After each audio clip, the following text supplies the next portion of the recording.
السلام عليكم ورحمة الله وبركاته. الجزء الثاني من الفيديو اللي بتكلم فيه على اللي لابسين نقاب او خمار او بدقن او زي اسلامي.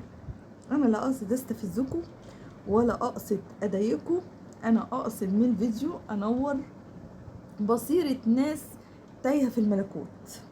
والله بس ربنا سبحانه وتعالى فعلا بيحاسب بالافعال وليس بالزي، لان كل واحد بيلبس بنيته.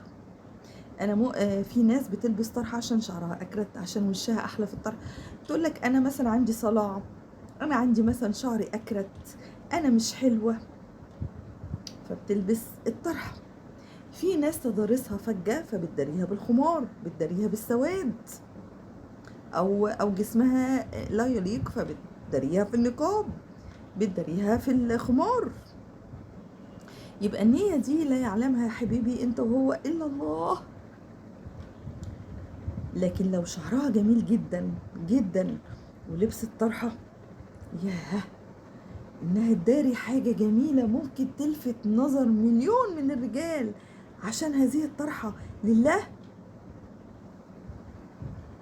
شفت شفت الفرق؟ في حاجة عايزة اقولها والله، وده ردا على اللي بيقولوا بس يا منحلة. الفيديو اللي فات ده عشان عاملة الفيديو بيقول ايه، هقول لكم. كاتبه تحتيه بقول اللي بيتمنظروا بالخمار والنقاب في الفيديو اللي فات، يعني اللي بتتمنظروا بالنقاب والخمار بالدقن. هم سمعوا بس العنوان، ما سمعوش الفيديو ايه محتواه. يا منحله يلي يلي يلي، انا عايزه ابشركم ان في واحد كان خلاص فاكر هيخش الجنه، لانه كان بيصلي وبيصوم وبيصدق وعمل 100 عمره و100 حج. لما جه يموت فتح الصحيفه بتاعته، ما لقاش كل الحاجات دي في الصحيفه. قال الله، يا رب ده انا حجيت وصمت وصليت، فين الحاجات اللي انا عملتها؟ قال له ما انت عملت كل ده بس اذيت وجرحت واتكلمت على حد فيما لا فيه، عقيت اهلك، عملت ذنوب. انت كنت كشكل بتعمل الحاجات اللي انا امرتك بيها، اللي هو الصلاه والصوم والزكاه والصدقه والحج والى اخره. بس انا بحاسب العباد بالقصاص، انا بسامح في حقي بس عمري ما بسامح في حقوق العباد. فانت ظلمت وجرحت، فاخدت من حسناتك اللي انت عملتها واديتها للناس دي الغلابة اللي انت كنت فاكر ان هما هيخشوا النار عشان لا بيصلوا ولا بيصوموا ولا بيصدقوا ولا. بس عشان ما غلطش في الفيديو وانا بتكلم في حاجة دينية، الصلاة عماد الدين. الصلاة عماد الدين، يعني احنا صلينا. اول ما الانسان بتحاسب اول ما يخش التربه بتحاسب على صلاته. بتصلي يبقى ان شاء الله سيديها كله هيبقى كويس، ما بتصليش يعني الصلاه ده يعتبر الشكر اللي بنشكر بيه ربنا، زي ما بنشكر اهالينا عشان ناخد ثواب، وبنشكر مديرنا عشان يرقينا، احنا بنشكر ربنا بالصلاه. الصلاه دي ما فيش فيها كلام خلاص. فانا قصدي من الفيديو محدش يزكي نفسه على حد.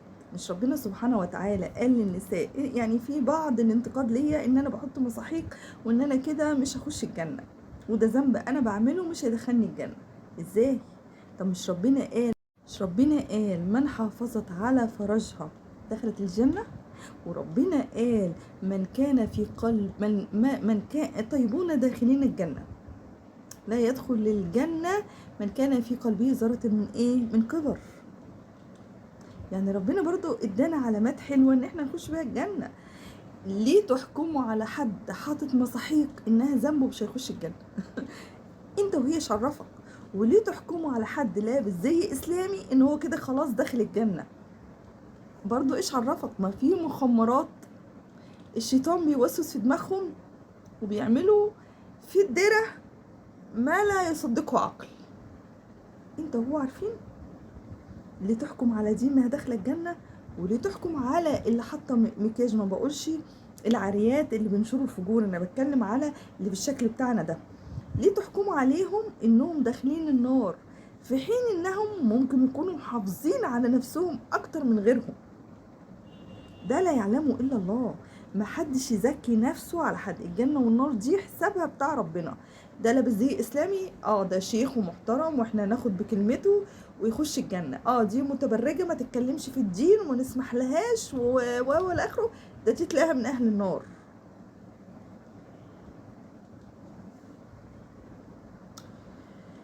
يعني الاستفزاز في المجتمع كثير. طبعا المنحلات اللي بينشروا الفجور احنا نقتص منكم كلكم. اوعوا تحطوا نفسكم في الفيديو ده مقارنة.